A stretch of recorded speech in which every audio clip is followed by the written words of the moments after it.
Good morning, chums. Welcome back to Royal Watch Daily. It's lovely to have you here as we wrap up the year with some intriguing behind-the-scenes chatter.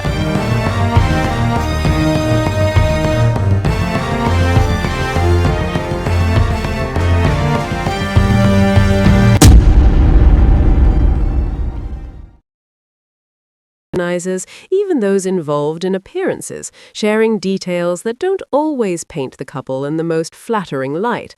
It's a trend that's picked up pace, and it's quite revealing. We've seen it in various ways, from reports around certain events to sources close to the Sussexes clarifying how some opportunities came about. And lately, there's been talk about Meghan's high-profile appearances, like the Fortune Most Powerful Women's Summit interview, where insiders suggest her team actively reached out to secure the spot, rather than it being an editorial invitation. As we know, these summits and conferences typically mix genuinely invited guests with slots filled through PR outreach. It's common practice. Teams pitch their clients when the theme aligns. In Meghan's case, with As Ever launching and the Netflix projects, it would have been presented as a good fit on paper.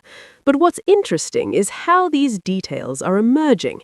When someone is truly sought after or well-liked, organizers tend to keep the mechanics private. It maintains the prestige. Yet here, the outreach story is coming out, which suggests perhaps the expected benefits didn't quite materialize, or the experience was more challenging than anticipated.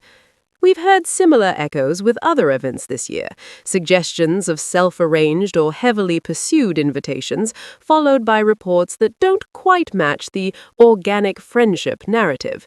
It's a pattern that's becoming harder to miss. Of course, PR outreach is standard in the industry, no shame in that. But when the behind-the-scenes mechanics leak, it often signals that goodwill has worn thin, or the promised impact didn't deliver. At the end of the day, it's a reminder of how quickly perceptions can shift in this world. What works on paper doesn't always translate in practice. What do you make of this trend? Are we seeing more transparency or just the usual end-of-year chatter? I'd love your thoughtful takes in the comments. Let's keep it kind, as always. Thank you for joining me. If you've enjoyed this balanced look, please like, subscribe, and hit the bell for more daily updates. Take care, stay warm, and I'll see you soon. Bye for now.